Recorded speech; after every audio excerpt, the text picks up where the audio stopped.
स्वप्नील, तू केलेला कृष्णाचा रोल प्रेक्षकांना खूप आवडला होता थँक्यू.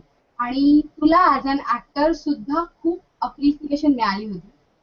व्हरायटी ऑफ रोल्स केल्यानंतर आता तसा रोल मिळाला तर परत करशील?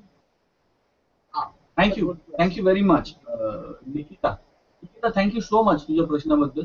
पण मनापासून सांगतो, मी तसं नाही करणार, परत नाही करणार. कारण मला मनापासून असं वाटतं तुले एक ही बार बनते. कोई भी चांगली कलाकृती, पेंटिंग असेल, गाणं असेल, कल्चर असेल, तो सिनेमा असेल, तो साधा आपला लेख असेल किंवा तो हा इंटरव्यू असेल, हर क्रिएटिविटी की अपनी डेस्टिनी होती है और वो लिखवा के लाती है क्रिएटिविटी अपनी. यू कॅनॉट रेप्लिकेट टॅलेंट, असं मला मनापासून वाटतं. एकदा ते बनलं, आता त्याच्यापेक्षा काहीतरी चांगलं करेन कदाचित, पण परत ते नाही करू शकत. Then why attempt it. त्यामुळे मी नाही करत.